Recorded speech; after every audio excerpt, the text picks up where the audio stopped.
Hello, my lovers, my friends. This is a very interesting video I never thought I would actually have to make, but we are now dating in a pandemic. Not only are we dating in a pandemic, but there are now things that you should not be doing if you are trying to meet somebody, if you're having a relationship. Stop it right now.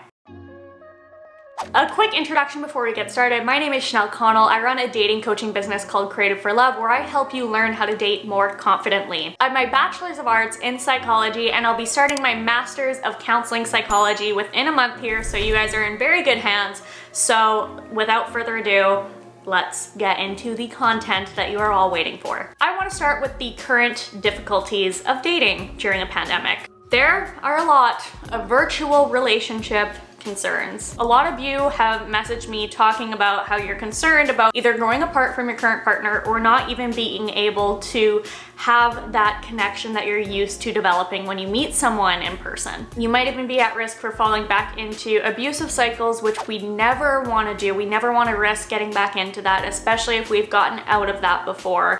You might also even fall into wanting to booty FaceTime or sex someone out of the blue. That is a really bad idea. 2 reasons. You are feeling very out of sorts. Your emotions are not normal. That's okay, that's completely valid, but you're gonna make decisions that are based more upon the anxiety and stress that you're feeling from this situation that we're all going through than the actual situation going on at hand within your relationship or your soon-to-be relationship. Now that we have those things out of the way, here are my top things that you need to avoid.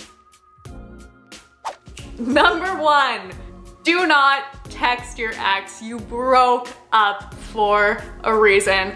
I cannot stress that enough. End of the world mentality will not fix the problems that you had with your ex-partner. Even if you broke up out of love, which I have done before. A couple of my ex-boyfriends, I still loved them, but we broke up because there were issues or things within our relationship that didn't align in value, and that is why we broke up. Or if someone is mistreating you, end that relationship. So when you are thinking about how lonely you are and thinking back on the fond, happy memories, also remember and take a moment to just settle down and think about all the reasons why you broke up and why it was a smart decision for you.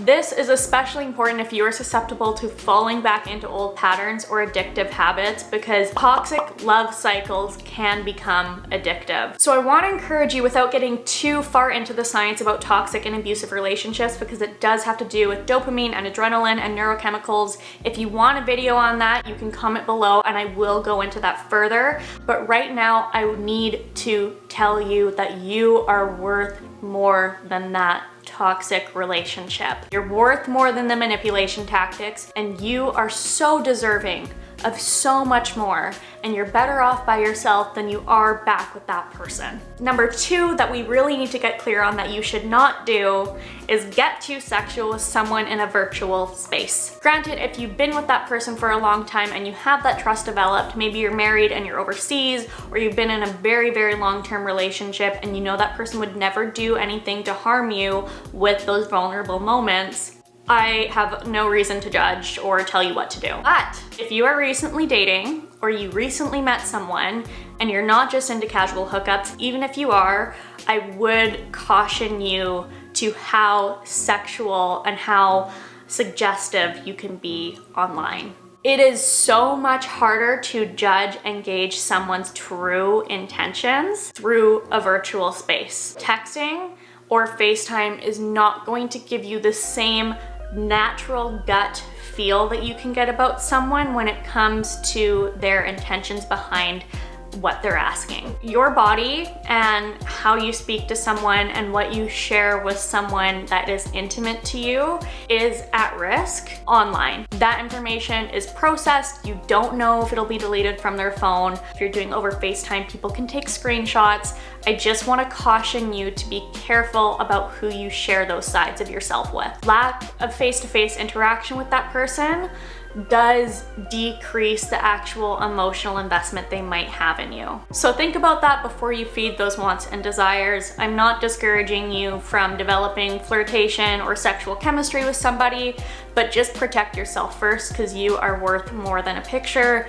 or information that gets leaked online, no matter how much you want to trust somebody. Number 3 I want to warn you of is jumping in too quickly. This might be tempting, but no matter what this world situation feels like right now, this isn't Love is Blind. We aren't in pods, dating pods, when we're in our houses in quarantine. We are actually real life humans that are not on a show that is engineered in order for you to be developing real, longer lasting connections and having psychologists kind of decide who's going to be a better match with each person. You're figuring this out as you go. So do keep in mind that digital versus physical connection is vastly different. It is also a lot easier to keep up a false persona online than it is in person. That doesn't mean you can't develop a connection with someone through a digital space. It just means that it's different and it's gonna take more time to decode whether that is the right relationship for you to pursue. For example, my ex-boyfriend that I had a long distance relationship with, when we met in person, which was 6 months after we met online, we didn't naturally just fall into the same rhythm that we had in our conversations and our FaceTimes. That being said, we did have a very loving relationship after we worked through that, but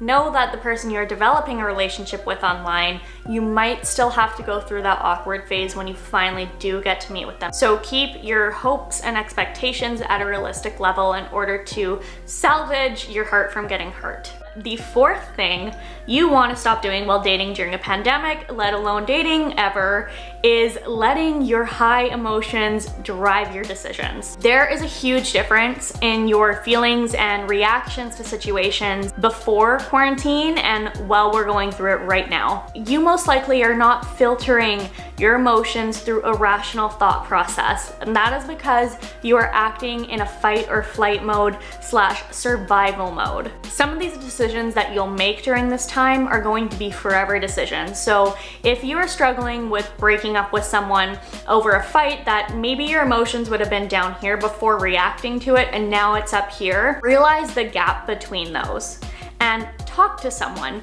Trust a friend or a therapist or a family member that has a really good listening ear to work through these emotions in a calculated manner. A good rule of thumb is if you weren't considering it or it wasn't a big deal before quarantine, take some time to really address and assess if it's going to be a big deal after quarantine. It's important to recognize that right now you are in a time where your body and your mental state might not be in sync in terms of regulation, but it's important to remember that you shouldn't be making decisions based on that need to just feel okay in the moment, because you don't want to regret anything that you've decided right now while you're in this really uncertain scenario. So now that we've covered our basis of what not to do while dating in a pandemic, here are my top things that you need to avoid. So here are my 3 key rules to live by that will help you make better, smarter choices while dating in a pandemic and hopefully dating ever. Something you should be super thankful for and really see as a blessing is this time is a great time to use all of this as a screening process. Typically, when we're dating in person, we don't have enough time to screen someone out because we're able to make those quicker, faster connections. But now that you are in a virtual space, this is a really cool time to suss out if your values align, what their daily habits are. People aren't at work or are working less, so you can decide if how they choose to go about their daily life is gonna match up with yours. You can also get to know their true intentions with you and if they're actually curious about learning about you instead of just trying to conquer a mission, find someone, and then move on to the next. This is a really nice time to slow things down and screen if they're a good match for you. The next thing that is probably my favorite tip by far, and oh my gosh, if you follow this, it will just change your dating life completely for the better, but please, please, please, please be forward with what you want. If you can get over the fear of being alone and know that you are so deserving of everything that you've dreamed of in a relationship,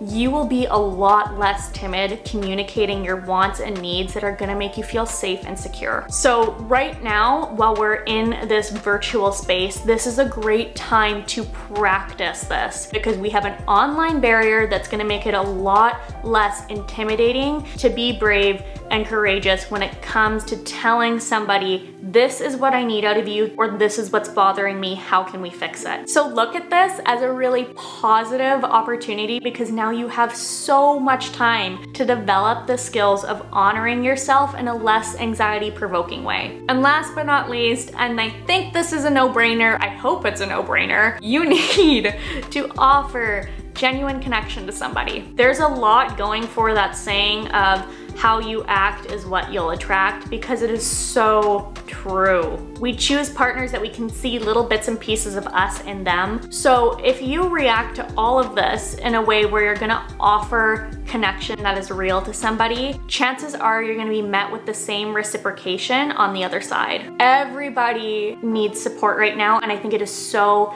important to remember that. Yes, it is fun to be highly flirtatious, but that is not going to get you far in the long run because it kind of ignores everything that is going on and the very real situations that people are facing. Challenge yourself to switch out your regular flirty mentality to just be a kind human being. It'll be a breath of fresh air, and if it isn't met with thankfulness and appreciation, just swipe left.